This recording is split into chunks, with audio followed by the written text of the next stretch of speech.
آپ اکیلے اپنی چارپائی پہ بستر کے اندر منہ دے کے بھی درد سے کہیں گے نا معاف کر دے تو وہ تو مہربانی بڑا ہے۔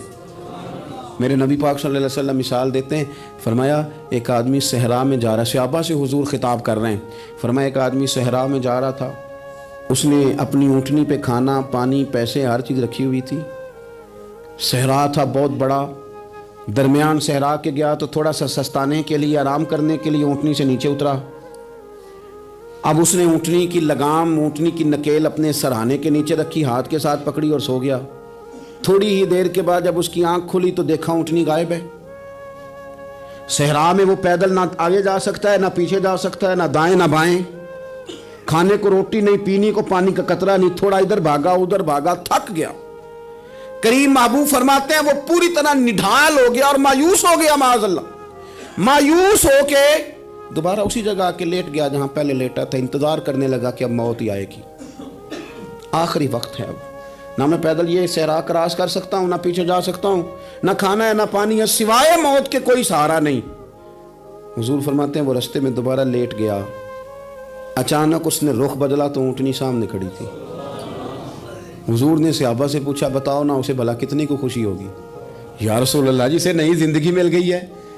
آپ دیکھیں نا سارے ڈاکٹروں نے کہہ دیا کہ اس کے تو گردے معدہ جگر ہر چیز ختم ہے، گھر لے جاؤ خدمت کرو، ہر طرف پریشانی ہے۔ وہ بندہ بھی سمجھ گیا ہے کہ آخری وقت آ گیا، کل جاؤں پرسوں جاؤں، تیاری ہو گئی، سب لوگ آ گئے، باہر والے بھی آ گئے، یہ ماحول ایک عجیب رنگ اختیار کر گیا۔ اچانک ایک ڈاکٹر نے آ کے کہا نہیں غلطی لگ گئی تھی۔ مجھے بتائیے انداز کیا ہوتا ہے؟ بغیر دوائی کے بندہ اٹھ کے کھڑا نہیں ہو جاتا، او میں تو بچ گیا ہوں۔ نبی پاک صلی اللہ علیہ وسلم فرمانے لگے اس کی اونٹنی مل گئی، بتاؤ بھلا اسے کتنی خوشی ہوگی؟ یا رسول اللہ وہ تو دوبارہ دنیا میں آ گیا۔ حضور فرمانے لگے اسے کچھ بھی خوشی نہیں ہوئی۔ جب کوئی رب کا گناہ گار بندہ آ کے توبہ کرتا ہے، رب کو اس سے کئی گنا زیادہ خوشی ہوتی ہے۔ میرا بندہ آ گیا، میرا بندہ آ گیا، میرے گھر آ گیا، اس نے آنسو بہائے ہیں، اس نے کہا اللہ میں تیرا ہی ہوں، تیرا ہی رزق کھاتا ہوں، تیری ہی زمین پہ رہتا ہوں، تیرے نام سے میری سانسیں چلتی ہیں۔ وہ آ گیا، فرمایا اس اونٹنی والے سے زیادہ رب کو خوشی ہوتی ہے جب گناہگار آ کے توبہ کرتا ہے۔ گناہگاروں کے آنسو اس کی بارگاہ میں بڑے مقبول ہیں، لیکن ہم رسم ادا کرتے ہیں، توبہ نہیں کرتے، ہم اپنے آپ کے ساتھ دھوکہ کرتے ہیں، جھوٹ بولتے ہیں۔ اللہ تبارک و تعالی اپنے بندوں کے حق میں رحمت والے فیصلے کرتا ہے، درگزر والا معاملہ فرماتا ہے۔ جگہ جگہ قرآن مجید میں اللہ تعالیٰ نے اپنے بندوں پر رحمت کرنے کا ذکر فرمایا ہے۔ ان اللہ یغفر الذنوب جمیعا، فرمایا بے شک رب تمہارے سارے ہی گناہ معاف فرما دے گا، تم نا امید نہ ہونا، وہ معاف کر دے گا تمہیں۔ قرآن مجید میں فرمایا ان اللہ بالناس لرؤوف الرحیم، بے شک اللہ اپنے بندوں پر بڑا ہی مہربان اور نہایت ہی رحم کرنے والا، رؤوف اور رحیم ہے، بڑا مہربان ہے، کرم فرماتا ہے۔ اللہ تعالیٰ اپنے بندوں سے بڑا جلد راضی ہو جاتا ہے۔ ماں پیار کرتی ہے اپنے بچے سے، لیکن وہ ناراض بھی ہو جاتی ہے بعض چیزوں پہ، بعض معاملات اس کا دل بھی دکھاتے ہیں، بعض جگہ وہ رو کے یہ بھی کہتی ہے کہ تو نے میری محبت کا کوئی نتیجہ نہیں مجھے دیا، میری ساری کمائی تو نے ضائع کر دی۔ والد بہت ساری جگہوں پہ ناراض ہوتا ہے، شکوہ کرتا ہے، کہتا ہے میری بیماریوں کی، پریشانیوں کی، بڑھاپے کی، کمزوریاں کا سبب بیٹے تو ہی بن گیا، یہ ساری تکلیفیں تو ٹھیک ہو جائیں تو میری شاید عمر بھی بڑھ جائے، صحت بھی ٹھیک ہو جائے، میں زیادہ دیر جوان رہ سکوں۔ ناراض ہوتے ہیں ماں باپ، اسی طرح ماں باپ راضی بھی ہو جاتے ہیں، وہ بڑی جلدی راضی ہو جاتے ہیں۔ میں اکثر کہتا ہوں کہ والد کو راضی کرنے میں 5-7 منٹ لگ جاتے ہیں، اماں تو 1.5-2 منٹ میں راضی ہو جاتی ہے۔ ابا جی کو 5-7 منٹ لگتے ہیں، کئی دفعہ کہنا پڑتا ہے، کوئی دلائل دینے پڑتے ہیں، لیکن والدہ کے لیے تو کچھ بھی نہیں، آپ نیلا جا کے پیروں میں بیٹھ ہی جائیں، کچھ بھی نہ کریں، آپ پورا روئیں نہ، رونے والا منہ ہی بن جائے تو اماں تو نرم ہی نرم ہے، جس وقت جو مرضی آپ کرا لیں ہو گیا۔ اللہ تبارک و تعالیٰ بلا مثال و بلا تشبیہ سمجھانے کے لیے عرض کرتا ہوں، اللہ بھی بعض معاملات میں اپنے بندوں سے ناراض ہو جاتا ہے۔ وہ کہتا ہے میں تکبر کرنے والوں کو پسند نہیں کرتا، وہ کہتا ہے فسادی پسند نہیں ہے، وہ فرماتا ہے کہ راہوں میں کجی کرنے والے پسند نہیں ہیں، وہ فرماتا ہے کہ بدعہدیاں کرو گے تو میں صبح قیامت تم سے سوالات کروں گا۔ اللہ تبارک و تعالیٰ بہت ساری چیزوں کو ناپسند کرتا ہے، ناراض ہو جاتا ہے۔ بلکہ نبی پاک صلی اللہ تعالیٰ علیہ وسلم نے فرمایا تم بات کرتے کرتے کوئی ایسا جملہ بول دیتے ہو کہ رب اتنا ناراض ہوتا ہے کہ تمہیں پتہ بھی نہیں ہوتا، تمہارے لیے جہنم کا فیصلہ کر دیتا ہے۔ اس لیے پہلے تولو پھر بولو، خود اپنے لفظوں کی تو تم پہرے داری کرو نا کہ میں کیا کہہ رہا ہوں۔ اور حضور یہ بھی فرماتے ہیں کہ اس کا دوسرا پہلو بھی ہے، بعض اوقات تم بات کرتے ایسا جملہ کہتے ہو وہ اتنا راضی ہوتا ہے کہ تمہارے لیے جنت کا فیصلہ فرما دیتا ہے۔ ان کاموں کی طرف بڑھے جن سے اللہ راضی ہوتا ہے۔ میرے نبی پاک صلی اللہ تعالیٰ علیہ وآلہ وسلم نے ارشاد فرمایا، بعض احادیث میں لفظ یہ ہیں کہ اللہ اپنے بندوں کو دیکھ کے مسکراتا ہے جو اس کی شان کے لائق ہے۔ جس ترتیب سے ہم مسکراتے ہیں، جس ترتیب سے ہم روتے ہیں، جس ترتیب سے ہم کسی بات کا اظہار تشکر کرتے ہیں، خدا ان باتوں سے پاک ہے۔ اب بہت ساری حدیثوں میں آیا کہ وہ مسکراتا ہے، تو کیا مطلب ہے مسکرانے کا؟ تو علماء تفسیر نے لکھا ہے مسکرانے کا مطلب یہ ہے کہ وہ بڑا ہی راضی ہوتا ہے اپنے بندے سے، بڑا راضی ہوتا ہے، یہ مطلب ہے۔ ایک تو مسکرانے کا مطلب یہ کہ وہ بڑا راضی ہو گیا، وہ مسکرا دیا اپنے بندے پہ۔ اور ایک اس کا معنی خود نبی پاک صلی اللہ تعالیٰ علیہ وسلم نے بیان فرمایا۔ مسند امام احمد بن حنبل میں حدیث ہے، حضور سید عالم علیہ السلام سے صحابہ نے پوچھا یا رسول اللہ شہید تو بڑے لوگ ہوتے ہیں، شہیدوں میں افضل کون ہے؟ تو اللہ کے حبیب علیہ السلام فرمانے لگے وہ والا بندہ جو ڈٹ گیا تھا کافروں کے مقابلے میں، وہ ہلا نہیں، پوری طرح ڈٹ کے جو لڑا وہ شہداء میں افضل ہے۔ حضور فرماتے ہیں وہ جنت کے بالا خانوں میں سیر کرے گا اور رب اسے دیکھ کے مسکرائے گا، رب اسے دیکھ کے مسکرائے گا، اللہ تعالیٰ مسکراتا ہے اسے دیکھ کے۔ اور اگلے جملے میں حضور نے وضاحت کر دی، فرمایا جب رب دنیا میں کسی پر مسکراتا ہے نا تو اس کا معنی یہ ہے کہ قیامت میں پھر اللہ اسے حساب کوئی نہیں لے گا۔ جس پر اللہ دنیا میں مسکرا دیا اس سے کوئی حساب، تو وہ کام ڈھونڈنے چاہیے نا جسے اللہ مسکرائے۔ چھوٹا بچہ بھی ناراض نہ ہو تو وہ چیزیں وہ ڈھونڈتا ہے کہ اس کو کیا پسند ہے، چاکلیٹ لے جاؤں، فلاں چیز لے جاؤں، آئس کریم لے جاؤں۔ تو ایک بچے کے لیے، گھر کے لیے، سربراہ کے لیے اتنی محنت کرتے ہو تو وہ کام بھی ہمیں ڈھونڈ کے تلاش کرنے چاہیے نا جسے رب راضی ہوتا ہے، اللہ راضی ہوتا ہے۔ بتاؤں وہ کون کون سے کام ہیں؟ نبی کریم صلی اللہ تعالیٰ علیہ وسلم نے ارشاد فرمایا 3 لوگ ہیں جنہیں دیکھ کے رب مسکراتا ہے۔ یا رسول اللہ صلی اللہ علیہ وسلم وہ کون کون سے؟ تو محبوب فرمانے لگے ایک وہ بندہ ساری مخلوق سوئی ہے، آدھی رات ہے، رات کا پچھلا پہر ہے، اس نے اٹھ کے وضو کر لیا، مصلی پہ کھڑا ہو گیا خدا کی یاد میں، فرمایا اسے دیکھ کے رب مسکراتا ہے جو اس کی شان کے لائق ہے۔ مسکراتا ہے اللہ۔ یہ تو سونے کا ٹائم تھا، یہ تو گہری نیند آنے کا وقت تھا، رات کا پچھلا پہر۔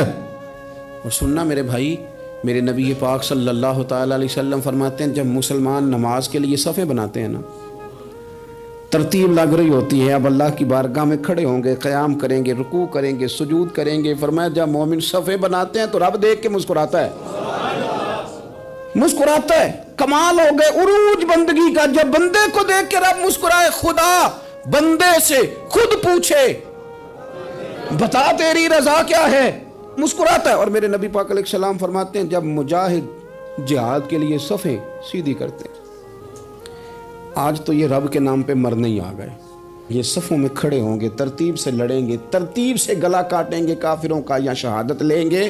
فرمایا جب جہاد کے لوگ صفیں بناتے ہیں تو رب انہیں دیکھ کے مسکراتا ہے۔ کتنے نصیبوں والا وہ بندہ ہے جسے دیکھ کے مسکرا دیا۔ او یار کبھی تیرا بیٹا تیرے سامنے مسکرائے نا چھوٹا تو تیرا دل باغ باغ ہو جاتا ہے۔ تیری ماں بیمار کسی ایک دن صحیح طرح ہنس پڑے تو طبیعت خوش ہو جاتی۔ مجھے بتاؤ نا جس کا رب بھی اسے دیکھ کے ہنس پڑے جو اس کی شان کے لائق ہے، کیا اس بندے کے نصیبے ہیں، کیا اس کے مقدر ہیں۔